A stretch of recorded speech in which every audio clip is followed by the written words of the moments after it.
Queridos, vamos abrir a palavra do Senhor na primeira epístola de Pedro, 1 Pedro, no capítulo 1.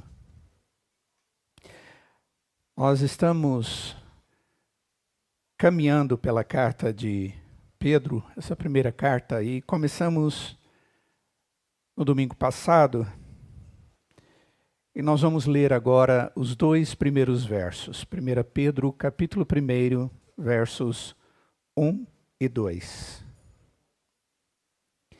A palavra do Senhor diz assim: Pedro, apóstolo de Jesus Cristo, aos eleitos que são forasteiros da dispersão, no Ponto, Galácia, Capadócia, Ásia e Bitínia, eleitos segundo a presciência de Deus Pai, em santificação do Espírito, para a obediência à aspersão do sangue de Jesus Cristo, graça e paz vos sejam multiplicadas. Oremos. Ó Santo Deus, que privilégio é esse que o Senhor nos dá, tão grandioso, Pai, de podermos prestar culto a Ti, Deus único e verdadeiro, de sermos conduzidos pelo Teu Espírito, ó Pai. E agora pedimos que, através do Teu Espírito, nós venhamos a compreender a Tua palavra. Que o Senhor venha a pastorear-nos, a nos conduzir, de tal forma que possamos viver como igreja eleita do Senhor, para a Tua glória, segundo as Tuas orientações. Ó Santo Deus, o Senhor conhece os nossos corações, a história que cada um de nós tem vivido na Tua presença. E queremos pedir, ó Deus, que esta palavra possa vir de conformidade com a necessidade de todos nós, na medida em que o Senhor mesmo faz essa obra, essa santa obra do Senhor. Em nome de Jesus. Amém. Queridos, nós, quando começamos a semana passada a olhar para esta carta, nós resolvemos fazê-lo porque nós vemos nessa epístola um servo de Deus chamado, e ele mesmo aqui reconhece o seu chamado do Senhor quando Deus o chama para ser um apóstolo, um enviado como um mensageiro que tinha específicas recomendações e autorizações de Deus para fazer algo a favor da igreja. Tinha uma igreja que nascia, que tinha os seus primeiros anos de vida e que já enfrentava muitas aflições. Aflições por causa da fé. Não aflições por causa do que estava acontecendo no mundo naquela época de uma maneira regular, com todos. Mas mais especificamente por causa da fé. E ele, orientado pelo Espírito de Deus, inspirado pelo Senhor, ele vai ser preparado, cuidadosamente preparado pelo Senhor para o exercício do seu ministério. E o que nós vimos na semana passada foi exatamente isso. Nós olhamos para estas primeiras palavras do texto que começam dizendo Paulo, apóstolo de Jesus Cristo. E nós vimos que este homem foi um homem que, para que pudesse ser, para que pudesse ser usado como instrumento, tanto de pregação do evangelho, como de pastoreio da igreja, Deus o transformou. Deus fez uma obra na sua vida. Não uma obra qualquer, mas uma obra profunda. Deus salvou aquele homem. E Deus deu a ele ensinamentos para que ele pudesse, através de todos aqueles ensinamentos, conduzir os outros também, nesse mesmo ensinamento, a uma vida piedosa diante de Deus. Nós vimos que as ocorrências na vida de Paulo, encontradas nos evangelhos, de Pedro, encontrados no evangelho, fizeram dele aquele que trouxe as orientações corretas, como, por exemplo, vimos que Deus o ensinou com sua verdade a respeito da soberania do Senhor. Que Deus lhe ensinou a respeito da necessidade dele ser submisso a Deus dele ter uma vida de servidão aos outros, como também ao Senhor, de que ele deve se preparar com as armas do Senhor diante dos ataques do inimigo e que ele deve aprender a enfrentar os sofrimentos. E nós vimos que ele aprendeu todas essas coisas. E usou todos os ensinamentos e orientações do Espírito da sua convivência com Cristo Jesus para que pudesse, assim, conduzir a igreja. E isso fica bastante claro na medida em que vamos caminhando no texto de 1 Pedro. Pois bem, agora, o que nós vamos fazer é conhecer um pouquinho mais, agora sobre a igreja, aquela que Pedro vai apresentar, que é a igreja que recebe essa orientação, e que tem a ver com aquele povo, mas que tem a ver comigo e com você também. Quando eu falo igreja, o que deve vir à nossa mente é a definição que Deus traz de igreja. Igreja é o somatório daqueles indivíduos que creem em Jesus como Salvador. É o somatório daqueles que eram perdidos por causa do pecado e foram encontrados pela graça de Deus e trazidos à intimidade do Senhor através da obra de Cristo Jesus. Nós somos a igreja. Nós somos o povo de Deus. Só que Pedro fala um pouco mais minuciosamente aqui no texto a respeito desta igreja. Ela não é formada por qualquer pessoa, não é por minha escolha, nem por sua escolha, mas tem a ver com um ato divino, tem a ver com a bondade de Deus, tem a ver com um ato de Deus que nos constrange e que deve sempre ser lembrado por cada um de nós para que tenhamos uma atitude correta na presença do Senhor. Sempre que nós aprendemos com Deus, isso nos molda e isso nos qualifica como cristãos a vivermos como tais. Por isso, não podemos desprezar os ensinamentos das Sagradas Escrituras. Qual é a igreja? Pedro diz que esta igreja, ele está escrevendo, é a igreja chamada de eleita. Não é qualquer igreja, não é qualquer ajuntamento de pessoas. Ele diz, eu sou Pedro, apóstolo de Jesus Cristo, aos eleitos que são forasteiros da dispersão no Ponto, Galácia, Capadócia, Ásia, Bitínia, eleitos segundo a presciência de Deus Pai. Essa palavra, eleitos, tem a ver com selecionado, escolhido, e aqui especificamente eleitos por Deus para obter a salvação em Cristo Jesus. Normalmente nós vamos encontrar na Escritura a igreja sendo chamada como os escolhidos de Deus, os eleitos de Deus. Essa é uma expressão comum, tanto no Antigo Testamento quanto no Novo Testamento.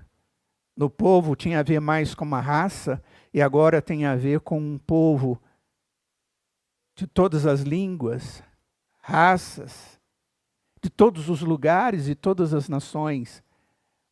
Mas estes todos têm algo em comum. Eles foram escolhidos para viverem na intimidade do Senhor. Estes eleitos que foram chamados pelo Senhor, eles foram chamados para viverem na intimidade do Senhor, não de qualquer forma. O que é eleição? Essa palavra, ela tem um significado muito interessante, porque tem a ver com o tomar ou escolher algo dentre aquilo que você tem para escolher. Ou seja, você tem a liberdade como se tudo fosse seu e você vai escolher dentre aquilo o que você vai trazer para si mesmo. Existem muitas definições a respeito desse assunto. Eu trago uma para vocês, sobre eleição. Eleição é o ato que Deus fez lá na eternidade, por isso é um ato eterno, no qual esse Deus glorioso, baseado nele mesmo, no seu ato soberano, na sua bondade, ele resolveu escolher pessoas caídas, ou entre aqueles que estão caídos, aqueles que desfrutariam da sua intimidade. Isso ocorreria através da obra perfeita e redentora do seu Filho Jesus Cristo. É isso que nós vamos ver na medida em que estudamos a palavra do Senhor. A Bíblia, ela vai de maneira abundante falar sobre essa ação soberana e graciosa de Deus ao escolher um povo para si. Vamos ver alguns textos da Escritura, e isso vai nos ajudar a ver essa dupla expressão de Pedro no texto, quando ele diz eleitos e depois ele diz mais uma vez eleitos, ou aponta para isso. A primeira coisa que eu posso dizer a vocês é que em Romanos nós encontramos o apóstolo Paulo dizendo que é Deus quem justifica a sua igreja eleita ou escolhida. Há uma pergunta no texto e diz: quem tentará acusação contra os eleitos de Deus? E a resposta é Deus quem os justifica. Queridos, o que o texto está tratando aqui em Romanos capítulo 8 é a realidade de cada um de nós, seres humanos. A realidade de sermos descendentes de Adão. De sermos aqueles que receberam como herança de Adão a queda, o pecado e todas as suas consequências. Foi imputado a nós o pecado e a consequência maior desse pecado é a morte. Mas agora o texto diz, olha, agora o texto está falando a respeito de Deus escolher alguém. Se ele está escolhendo alguém, quem pode acusar este alguém? E o texto diz, não, antes, Deus justifica estas pessoas que ele deseja ter consigo mesmo. Paulo afirma também que o seu ministério, aquele que foi desenvolvido e que nós podemos ver em grande medida, tanto no livro narrativo de Atos, como também nas epístolas pastorais e nas outras epístolas gerais de Paulo, que o seu ministério era levar o evangelho e salvação às pessoas. Em 2 Timóteo capítulo 2, verso 10, ele diz, por esta razão, tudo suporto por causa dos eleitos, para que também eles obtenham a salvação que está em Cristo Jesus com eterna glória. O apóstolo Paulo sabia que existia no mundo uma grande quantidade de pessoas caídas e que jamais vão voltar os seus olhos ou os seus corações para Cristo Jesus. Mas Paulo diz, olha, eu me esforço e eu suporto todas as coisas, por causa daqueles que Deus tem reservado para a salvação. Não que Paulo soubesse quem seriam essas pessoas, como elas eram caracterizadas. Paulo sabe muito bem que elas não foram escolhidas porque elas são boas ou coisas dessa natureza, mas porque Deus, na sua bondade, resolveu escolhê-las. Mas Paulo não sabe quem são essas pessoas. Contudo, ele diz, eu faço o que tenho que fazer. Eu suporto por causa dos eleitos, para que eles tenham a salvação que está em Cristo Jesus, com a eterna glória. Ele vai dizer algo semelhante em Tito, capítulo 1, verso 1, também uma carta pastoral, onde ele diz, Paulo, servo de Deus e apóstolo de Jesus Cristo, para promover a fé que é dos eleitos de Deus.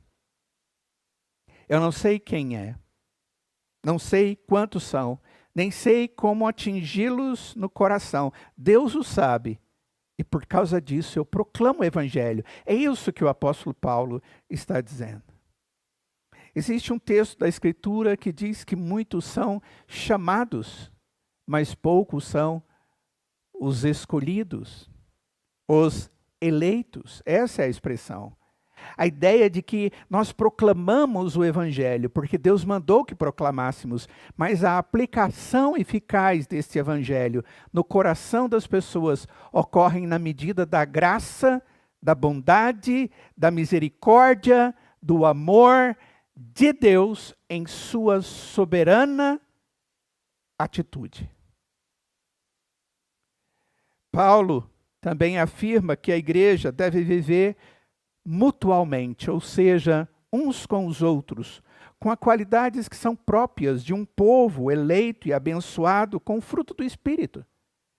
Quando Paulo fala da vivência que nós devemos ter como igreja, uns com os outros, ele diz: revesti-vos, pois, como eleitos de Deus, santos e amados, de ternos afetos de misericórdia, de bondade, de humildade, de mansidão, de longanimidade. Todas essas qualidades que aqui são expressões de convivência e que têm a ver com o fruto do Espírito na vida de um cristão, o fruto da ação do Espírito na vida de um cristão, Paulo diz: nós vivemos estas coisas como o povo que foi chamado por Deus e foi levado à salvação porque Deus os escolheu.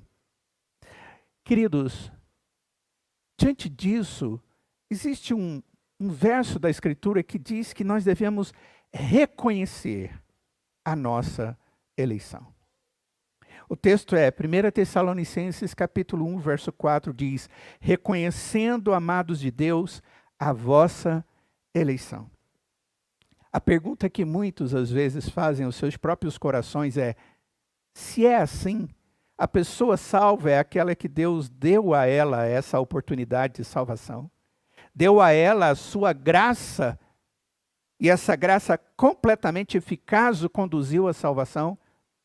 Será que eu sou um desses? Já fez essa pergunta alguma vez no seu coração? O apóstolo Paulo, aqui em 1 Tessalonicenses, capítulo 1, verso 4, diz que nós devemos reconhecer a nossa eleição. E isso tem a ver com reconhecer aquilo que Deus tem feito em nós. Saibam de uma verdade, amados. Nem eu, nem você, nem qualquer ser humano sobre a face da terra tem a capacidade de discernir Deus, o amor de Deus e a necessidade de Deus na sua vida, o seu próprio pecado e que só em Cristo existe salvação eterna, a não ser que Deus haja no coração dessa pessoa de maneira transformadora. E se Deus lhe deu entendimento de que você é pecador, lhe deu entendimento de que em Cristo existe a redenção, lhe deu entendimento de que Cristo morreu na cruz em seu lugar, que lhe deu todas essas coisas como discernimento espiritual para a fé, Deus está lhe dando fé, e se Deus lhe deu isso, reconheça aquilo que Deus lhe deu. Mas nós reconhecemos a nossa eleição, ou seja, que somos de Deus, queridos, com um propósito. Nós reconhecemos a ação de Deus a nosso favor, para que possamos viver segundo Deus e para Deus. Não para que simplesmente nos gabemos da nossa espiritualidade, ou dos frutos da fé na eternidade. Mas é para que vivamos hoje, amanhã e eternamente para Deus e segundo o propósito de Deus para as nossas vidas. Isso é muito importante. Pedro já está começando a sua carta ensinando essas verdades, e Paulo, algumas das suas cartas também vai fazer a mesma coisa, ensinando essa verdade, para que a igreja que ouvia, que lia, que percebia o pastoreio através daquelas palavras inspiradas, pudessem levar a sério a todas as orientações que vinham logo depois.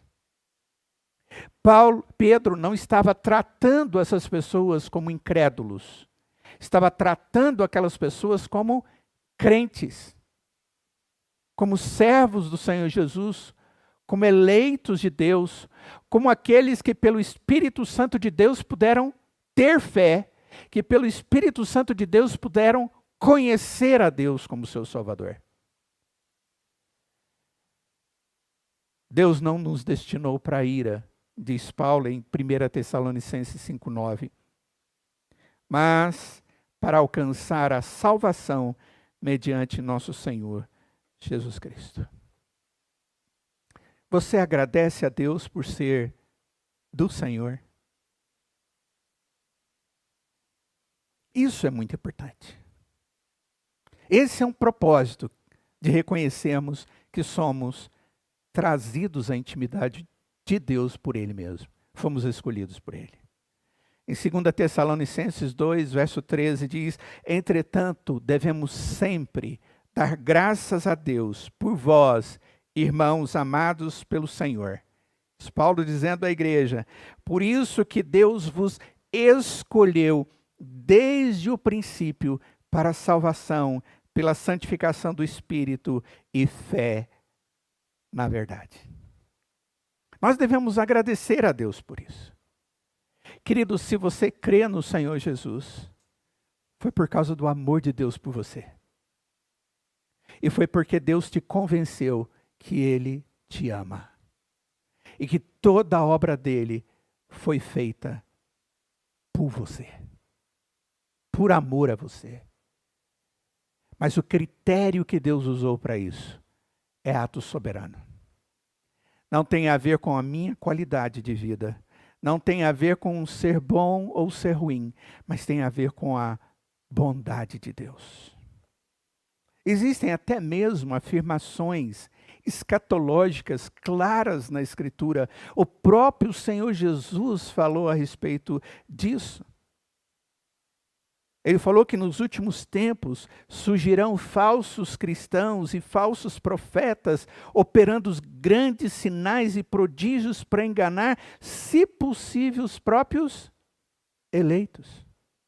Mateus capítulo 24, verso 24.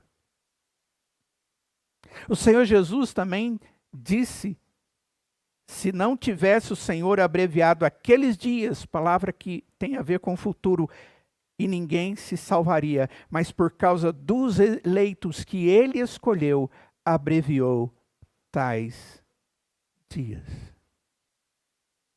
Queridos, Deus nos escolheu. Ele nos insere na salvação, para que nós possamos viver para Ele. Quando a gente fala a respeito desse assunto, eu creio que nós precisamos pensar um pouco naquilo que Pedro está dizendo aqui e compreender. Ele diz que o Pai nos elegeu. Ele se refere à igreja. Ele diz: igreja, você é a igreja eleita. E ele repete isso nesses textos todos que eu citei para vocês, e existem vários outros textos. Eu não vou citar todos que a Escritura traz, tanto no Novo quanto no Antigo Testamento.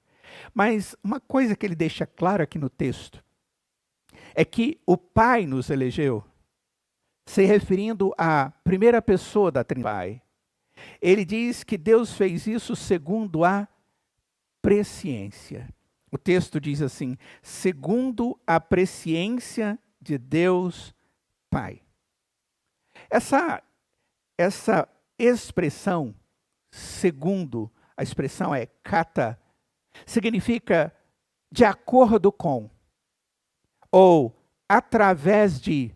Segundo, é o meio pelo qual Deus nos escolhe.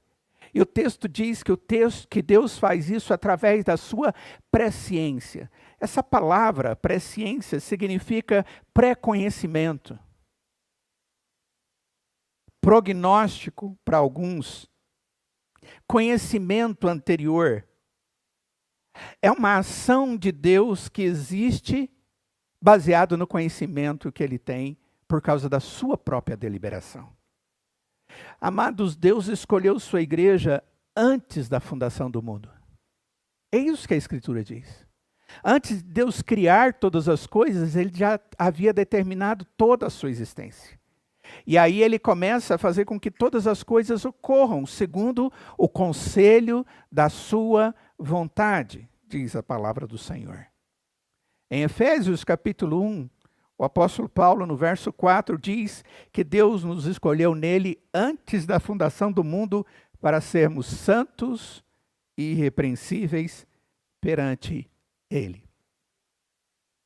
O conhecimento anterior de Deus, que determinou não só a nossa existência, mas é um conhecimento que levou Deus a colocar o seu próprio coração sobre o homem. na sua história, na história deste homem. O que significa esse conhecimento anterior? Normalmente nós temos uma ideia de que conhecer significa olhar para alguém, ver alguém e, quem sabe, este alguém nos apresentar, fazer o meio de campo. Deixa eu te apresentar essa pessoa e agora você conhece essa pessoa. Essa expressão conhecer na Escritura tem um significado muito mais importante, muito mais profundo do que simplesmente saber, ter visto, perceber. A ideia aqui de conhecimento anterior ou presciência de Deus tem a ver com um conhecimento que tem a ver com intimidade. Deus resolveu, através do seu pré-conhecimento, não apenas colocar o seu coração sobre nós, mas fazê-lo de maneira intencional e salvadora. Antes da fundação do mundo, Deus determinou que eu existiria e que Ele me amaria de uma maneira diferente. E por causa deste conhecimento, Ele me salvou. E aí você pode perguntar, mas como Deus te conhece antes de você existir? Ele te conhece porque foi Ele que decretou todos os eventos da história. E Ele conhece por decreto, por ação intencional, antes da ação propriamente dita. Uma ação objetiva, uma ação lá atrás, ideal, que Ele faz acontecer nas nossas histórias hoje. Como Ele fez acontecer a vinda do seu Filho e a morte do seu Filho há 2000 anos atrás. Para que tudo pudesse realizar os seus propósitos eternos. E o maior deles, a nossa salvação. Segundo Pedro, a presciência que levou a nossa eleição é a presciência de Deus. É como se ele estivesse dizendo que o Pai, dentro das atividades do Deus Trino, Pai, Filho, Espírito Santo, fica claro aqui no texto que cada uma dessas pessoas, elas têm atividades específicas, responsabilidades que cooperam para a perfeita obra divina. Contudo, ao Deus Pai é atribuído na Escritura o ato de eleger, segundo o seu conhecimento prévio. E é isso que ele diz aí. Segundo a presciência de Deus Pai. O texto, eu não preciso ficar interpretando tanto ele, porque o texto já é muito claro. Ele não tem como ser interpretado de maneira diferente, ou dificuldades para que possamos compreender. Esse é um ato que tem a ver com a responsabilidade do Pai para com a nossa salvação. Ele resolveu na eternidade nos salvar. Se você abrir a sua Bíblia em Efésios capítulo 1, no verso 3 ao verso 5, você vai ver algumas coisas interessantes no texto, onde é dito assim: Bendito Deus e Pai de nosso Senhor Jesus Cristo, que nos tem abençoado com toda sorte de bênção espiritual nas regiões celestiais em Cristo, assim como nos escolheu nele, antes da fundação do mundo, para sermos santos e irrepreensíveis perante Ele, e em amor nos predestinou para Ele, para a adoção de filhos por meio de Jesus Cristo, segundo o beneplácito de sua vontade. Algumas coisas são importantes nesse texto. Bendito Deus e Pai de nosso Senhor Jesus Cristo. Mais uma vez, a ênfase aqui está sobre a pessoa do Pai na Trindade, que tem essa responsabilidade que está aqui bem explícita no verso de número 4. Nos escolheu nele antes da fundação do mundo. Ele não escolheu-nos baseado em nós, mas escolheu-nos baseado no querer dele, no beneplácito de sua vontade, como nós vemos aí no verso 5. Queridos, esta é a igreja. A primeira coisa que o texto nos traz, que essa igreja, ela é a igreja eleita pelo Pai. Ela não é uma igreja que se forma ou que se edifica na força da convivência entre as pessoas. Não é um grupo social comum. Um grupo social comum, uma cooperativa, as pessoas têm alguns interesses comuns e ali eles se ajuntam. Ali eles se ajuntam, eles se ajeitam, eles fazem coisas para que possam ter momentos tranquilos. A igreja não é bem assim. Apesar de sermos um grupo social, nós somos formados pela vontade de Deus. Nós somos edificados pela graça de Deus. Nós somos feitos igreja por Deus. E nós existimos até hoje e existiremos eternamente na presença de Deus por causa de Deus. Por causa dele, por meio dele e para ele. Segunda coisa que esse texto nos fala aqui, que é muito importante, é que Pedro está mandando uma carta aos que são forasteiros da dispersão. A expressão forasteiros tem a ver com alguém que vem de um país estrangeiro para um lugar ou uma cidade para residir ali com aquelas pessoas que já moravam naquele lugar. E o texto diz que esses forasteiros são da dispersão. A expressão dispersão aqui é diáspora, que é algo historicamente reconhecido na história. Cristãos, gentios e judeus que haviam crido em Cristo Jesus, tanto gentios como judeus que haviam crido em Jesus, eles haviam seguido para uma terra que não era deles. E isso havia ocorrido porque eles estavam fugindo de dificuldades enfrentadas devido à fé em Cristo Jesus. Era uma igreja que estava numa região e eles fogem para o norte, para não serem mortos, para minimizar a perseguição. Só que eles vão viver numa região que não era a região deles. Eles vão viver no meio de uma sociedade que não era a sociedade deles. Eles vão viver no meio de um poder político que não era o que eles conheciam, e muito menos de uma religiosidade que era deles. Esse povo, esta igreja, perseguida e que foge das suas casas, ela faz tudo isso e ela deve ser agora orientada para que ela possa se manter fiel ao Senhor Deus como igreja nessa terra estranha. É por isso que são chamados de forasteiros da diáspora ou da dispersão. E eles foram para uma região chamada Ponto, Galácia, Capadócia e Ásia e Bitínia. O mapa está ali, não sei se dá para vocês verem claramente, mas são 5 regiões na cidade, não são na verdade cidades, mas são regiões, certo? Cada uma dessas são regiões. Ponto mais ao sul, depois vem Bitínia, a região da Galácia no meio, depois na região leste Capadócia e na região oeste a Ásia. Ok? Esta região toda estava cheia de igrejas.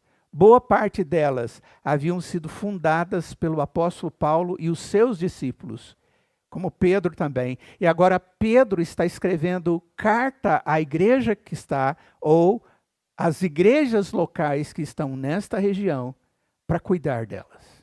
E está dizendo para esta igreja: olha a igreja que está espalhada nesse lugar. Vocês são igreja porque Deus escolheu vocês individualmente para serem parte do corpo de Cristo. Ele os elegeu. Ele fez isso por bondade, beneplácito da sua bondade. E este Deus é um Deus maravilhoso. E vocês devem reconhecer isso. Segunda coisa que nós vemos de importante nesse texto agora. Além desta igreja ser eleita pelo Pai, é uma igreja que é santificada pelo Espírito. Em santificação do Espírito. Mais uma vez a expressão está aí. Através. Um instrumento de santificação é o Espírito. Tem a ver com instrumentalidade. Sem o Espírito, o texto como se estivesse dizendo isso, sem o Espírito não existe purificação, não existe consagração, não existe santificação. Porque isso é, antes de tudo, obra de Deus em nós. A santificação, amados, ela é um ato, prestem bem atenção nisso, ela se caracteriza por ser um ato de Deus que separa sua igreja e purifica, transforma esta igreja, esse povo, esse somatório de crentes.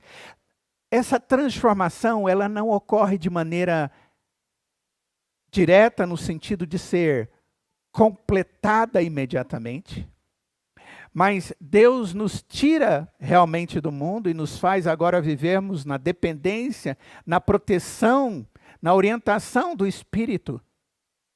Mas esse Deus agora vai, pelo seu Espírito, fazer cada dia nós parecermos mais com Cristo Jesus. Santificação é a transformação que Deus opera em nós para nos fazer parecer cada vez mais com Cristo Jesus. É a restauração da plena imagem de Deus em nós. Quando Adão caiu, queridos, ele não perdeu totalmente a imagem de Deus, mas a imagem de Deus ficou comprometida pelo pecado, pela natureza pecaminosa, pelos atos pecaminosos, e eu e você sabemos muito bem disso. Nós temos muito daquilo que tem a ver com a semelhança, a imagem de Deus. Mas agora, o que Deus está fazendo quando Ele nos elege e nos introduz na comunhão com Ele através da ação de Cristo Jesus na cruz, quando Ele nos leva a crer em Cristo Jesus, Ele começa agora a me santificar, a me purificar, a me conduzir a ser novamente a imagem de Cristo. E isso é obra do Espírito Santo de Deus. Irmãos, sem a ação do Espírito não existe possibilidade de santificação. Apesar da ação do Deus Trino na salvação e vida de nós cristãos, a santificação é considerada como obra do Espírito. Nós vimos que o texto diz que é obra do Pai eleger. Agora o texto diz que é obra do Espírito santificar. E tudo isso tem a ver com a nossa obra, com a obra da salvação de Deus na nossa vida. Mas é maravilhoso também percebermos que Deus, por sua bondade, pela forma graciosa com que Ele cuida de nós, Ele também nos dá responsabilidades nessa santificação. A santificação, queridos, ela é descrita como alguma coisa que nós devemos buscar. Por exemplo, o texto de Hebreus capítulo 12, verso 14. A palavra de Deus diz assim: segui a paz com todos e a santificação, sem a qual ninguém verá o Senhor. Segui a paz com todos e a santificação, sem a qual ninguém verá o Senhor. Apesar da obra ser do Espírito, esse Espírito, ele nos conduz a termos responsabilidades com aquilo que Ele tem feito na nossa vida. A santificação tem a ver com o ato de Deus de nos tirar da morte, mas tem a ver também com o ato do Espírito nos qualificar a vivermos a nossa vida cristã. ela primariamente é a ação de Deus. E depois é a ação de Deus nos qualificando a vivermos segundo aquilo que Ele tem feito em nós. Então, tanto para nos santificar, quanto para continuar nos santificando, nós precisamos do Senhor. Qual é o objetivo da santificação, irmãos? A transformação. E o alvo, sermos como Cristo. O modelo de santificação é a semelhança de Cristo. E nós sabemos muito bem que o modelo sempre vai ser extremamente maior do que a cópia. Nós sempre teremos algo a melhorar. E Deus sempre estará fazendo nas nossas vidas, na medida em que dependemos do Espírito Santo agindo nas nossas vidas, nos ensinando e nos qualificando a viver segundo esse novo modelo. Por último, o texto nos diz que depois de sermos eleitos pelo Pai, santificados pelo Espírito, o texto diz, para a obediência e aspersão do sangue de Jesus Cristo. Isso aqui, irmãos, aponta para o perdão dos nossos pecados e para a obediência consequente disso, ou vivência segundo isso. Estas palavras, elas ficam mais facilmente entendidas se nós formos para o Antigo Testamento. Sem sombra de dúvida. Porque eu creio que estas palavras, elas se referem àquilo que estava sendo prometido lá no Antigo Testamento, como a resolução do problema do pecado do homem. Em Êxodo capítulo 19 ao capítulo 24, nós encontramos o relato da celebração da aliança de Deus com o seu povo, do pacto de Deus com o seu povo. Em Êxodo capítulo 19, nós encontramos ali Deus firmando aliança com o povo de Israel e fez com que essa aliança fosse santificada. Deus separando para si um povo para ser seu. Deus estava dizendo, olha, vocês agora são o meu povo. Eu tenho uma aliança com vocês. E vocês têm um compromisso de obediência comigo. E eles deveriam fazer sacrifício e aspergir o sangue da aliança sobre a tampa pecado, sobre o propiciatório, como a crença de que o sangue da aliança era perdoador dos seus pecados e que lhes introduzia na intimidade santa de Deus para a eternidade. E agora o que o Pedro está dizendo, aquele povo que conhecia as palavras do Antigo Testamento, é de que tudo isso tem a ver com a aliança de Deus. Pedro está dizendo, queridos, vocês estão agora forasteiros, correram para não sofrerem, vocês estão fora do seu reduto natural, mas vocês estão onde estão? Como eleitos de Deus, pela bondade e misericórdia de Deus. Esse Deus vai continuar santificando vocês, e esse Deus vai continuar perdoando vocês, para que vocês continuem a ser obedientes. Porque Deus fez esta obra em suas vidas e planejou isso antes da fundação do mundo, para que essa igreja fosse obediente. Fosse uma igreja que seguisse os princípios de Deus.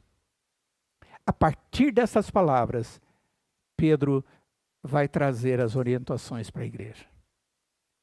Então, a partir do verso de número 3, o que nós vamos encontrar é exatamente isso.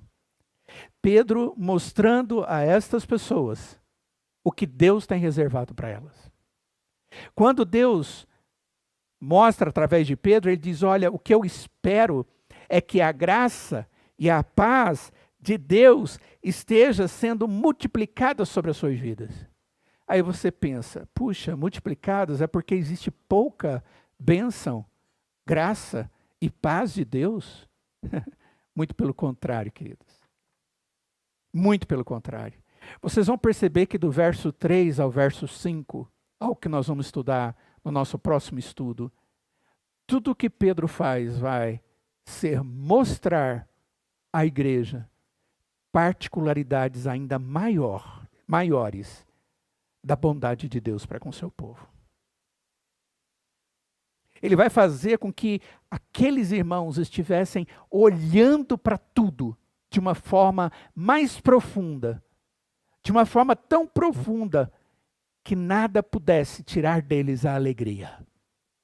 Ao ponto de chegar no verso de número 6, no texto 1 Pedro capítulo 1, e ele diz, nisto exultais, embora no presente tempo passais por aflições.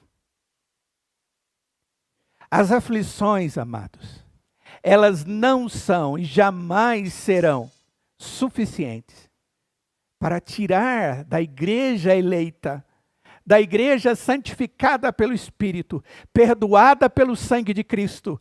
Nenhum sofrimento será maior do que essa obra perfeita de Deus a favor da igreja. Esta igreja que sofria, ela tinha uma convicção, ela poderia continuar sendo igreja em todas as circunstâncias.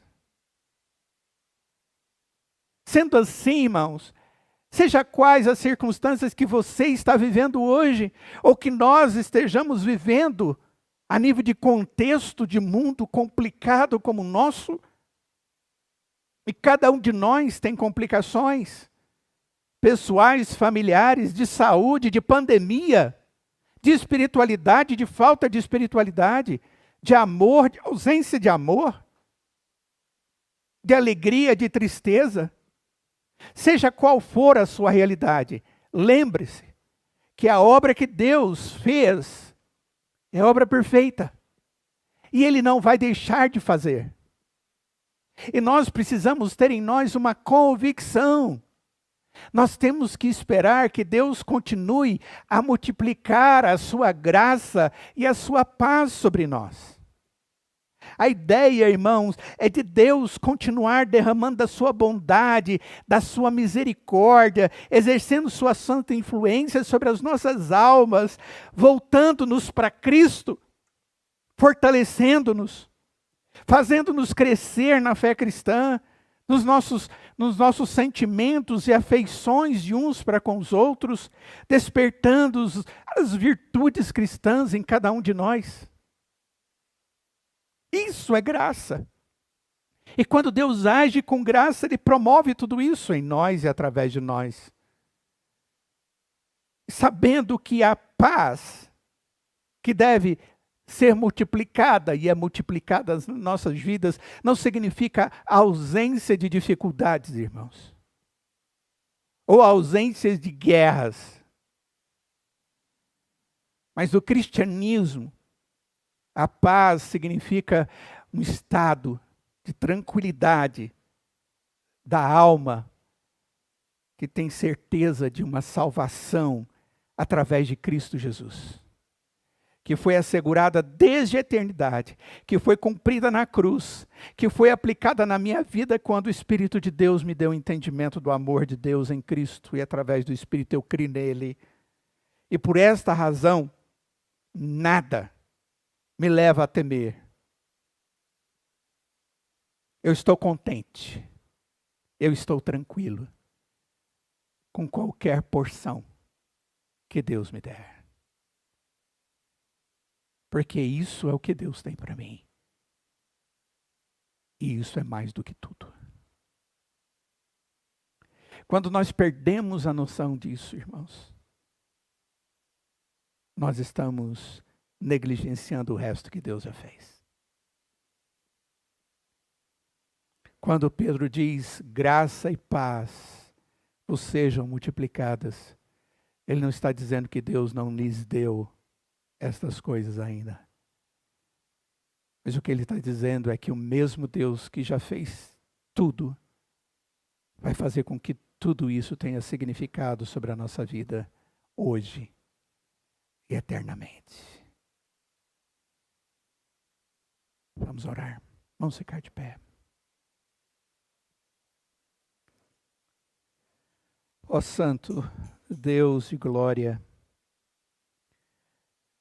ó Deus, Senhor da igreja, nosso Senhor. Obrigado, Deus, porque apesar de sermos pecadores, perdidos nos nossos delitos e pecados, o Senhor na eternidade resolveu nos amar, nos conhecer e nos trazer da tua graça salvadora em Cristo Jesus.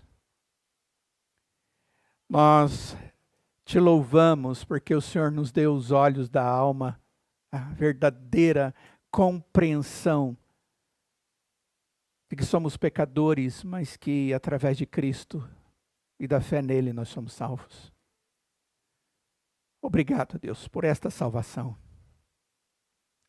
Obrigado porque o Senhor tem nos purificado e nos santificado dia após dia. Obrigado porque o Senhor tem perdoado cada um dos nossos pecados e nos ensinado o caminho da obediência. E nós imploramos, Pai, para que o Senhor nos livre do pecado, de negligenciarmos tão grande salvação e tão grandes bênçãos que o Senhor já tem lançado sobre as nossas vidas. Mas que, pelo contrário, nós possamos render glórias ao Senhor, louvores ao teu santo nome e atos de gratidão a Ti por toda a obra perfeita feita a nosso favor, ó Deus. Para que a nossa vida seja uma vida tranquila, cheia de paz, no regozijo da graça. Ó Deus, livra-nos do pecado de não sermos gratos a Ti. Fortalece a Tua igreja no tempo da aflição, ó Deus. Fortalece aqueles que estão angustiados, atemorizados, fragilizados. Ó Deus, tenha misericórdia dessas pessoas, destes irmãos. Faça com que os seus olhos possam contemplar a plenitude da Tua obra a favor deles. Ó Deus, obrigado por este culto, por esse momento de comunhão santa contigo e com os nossos irmãos. Nós te agradecemos, nós te pedimos todas essas coisas, ó Deus, nós te bendizemos, em nome de Jesus. E imploramos que o Deus da paz, que tornou a trazer dentre os mortos a Jesus, o grande pastor das ovelhas, que Ele vos abençoe e vos guarde, faça resplandecer sobre vós o seu rosto e vos dê da sua paz. No amor de Deus o Pai, na graça de Jesus o Filho e na comunhão do seu Santo Espírito. E que seja assim hoje, amanhã, sempre e eternamente. Amém.